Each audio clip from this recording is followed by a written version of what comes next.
मैं आप सभी लोगों का स्वागत करता हूं जो लोग इस वीडियो को देख रहे हैं। इस वीडियो में कुछ ऐसा है जिसे देखते ही आप सभी लोग भावुक हो जाएंगे और आपकी आंखें नम हो जाएंगी वो दिन याद करके जो इस वीडियो में बताने जा रहा हूं।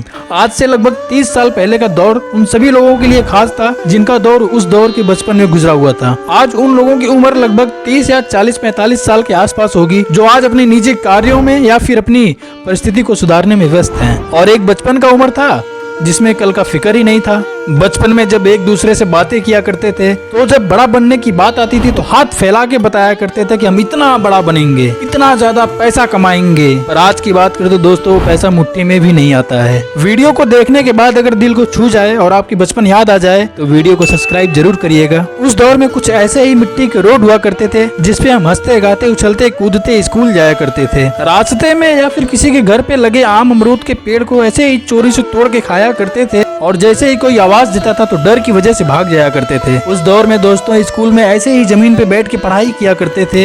उस समय के ज्यादातर स्कूल ऐसे ही होते थे और ऐसी ही व्यवस्था होती थी जिसमें ढेर सारा मस्ती और आनंद आया करता था। घर पे आने के बाद खेल कूद करने के बाद शाम को कुछ इस तरीके से बैठ के पढ़ाई किया करते थे। जोर जोर से आवाज लगा के गिनती पहाड़ा और कविता पढ़ा करते थे। ये कुछ कविताएं मैं आपके सामने प्रस्तुत कर रहा हूँ जिसे देखते ही आपका बचपन जरूर याद आएगा। कुछ इसी प्रकार की कविता होती थी जिसे हम शोर शराबे के साथ पढ़ा करते थे और जिसमें बहुत सारा आनंद भी आया करता था। उस समय दोस्तों इतनी व्यवस्था नहीं थी। पड़ोस के भी बच्चे एक दूसरे के घर आके बाहर टाट या बोरी पे बैठ के पढ़ाई किया करते थे।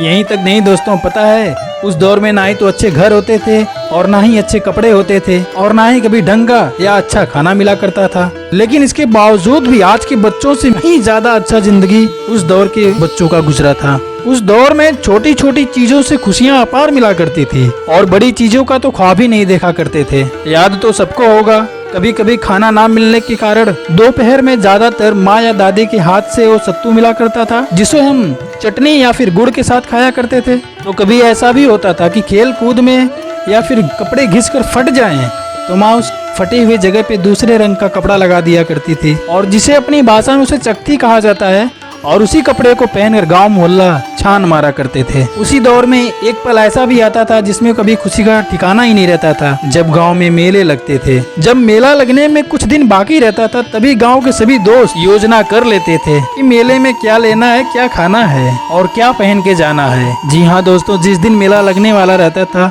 उस रात को तो मानो नींद ही नहीं आती थी। सुबह होते ही परिवार के पूरे सदस्य मम्मी पापा दादी चाचा जितने भी लोग रहते थे सबसे पैसा ले लिया करते थे और कभी कभी तो ऐसा होता था पैसे के लिए जिद करने पर मार भी खानी पड़ जाती थी। पर थोड़ा सा रोने के बाद पैसा दोगुना मिल जाता था। फिर नहा धोकर नए नए कपड़े पहन लेते थे और उस कपड़े की सुगंध आज तक भूल नहीं पाते हैं। सच कहूँ तो दोस्तों बहुत ही सुंदर था वो बचपन का दौर। मेला तो आज भी लगता है पर उस मेले के जैसा नहीं होता है। उस दौर में मेले में जाते थे तो सबसे पहले चाट छोला और जलेबी तो जरूर खाते थे और साथ ही साथ उस मेले में से एक बांसुरी और एक डमरू और बच्चों का पसंदीदा गुब्बारा जरूर खरीद के लाते थे और कुछ पैसा बच जाता था तो एक मिट्टी का खिलौना भी लाया करते थे। मेले की बात दोस्तों के बीच हफ्तों हफ्तों चला करती थी। मेरा खिलौना ऐसा है तो मेरा घोड़ा ऐसा है, ऐसी बहुत सारी बातें किया करते थे। इस तस्वीर को देखकर आप सबको अपना बचपन याद आएगा। सबके मना करने के बावजूद भी हम साइकिल चलाया करते थे और कभी गिर जाएं और चोट लग जाए तो सभी दोस्त और भी लोग बोला करते थे कि जब तक गिरोगे नहीं तब तक सीखोगे नहीं। और एक बात सच भी है, ये जीवन में लागू भी होता है। गिर कर उठना ही कामयाबी की पहली सीढ़ी होती है। अगर आप लोग भी पहले ऐसे ही साइकिल चलाना सीखे तो कमेंट जरूर करिए। आज के बच्चे तो स्मार्टफोन लैपटॉप कंप्यूटर चला के थक जाते हैं पर उस दौर में चाहे साइकिल चलाए हो या फिर टायर का पहिया गाँव मोहल्ले में दौड़ाए हो, थकान नाम की तो कोई चीज ही नहीं होती थी। भला ये सब दिन कौन भूल सकता है। ये तस्वीर आपको याद होगी जब गाने इसके जरिए सुना करते थे और हमारे घर में ढेर सारे रील कैसेट ऐसे ही पड़ा रहते थे और जिसे हम टेप में लगा कर खूब मनोरंजन और खूब गाना सुना करते थे। अब तो ना वो दिन है ना वो बचपना और ना ही वैसे लोग हैं। उस दौर में कितना सुकून हुआ करता था।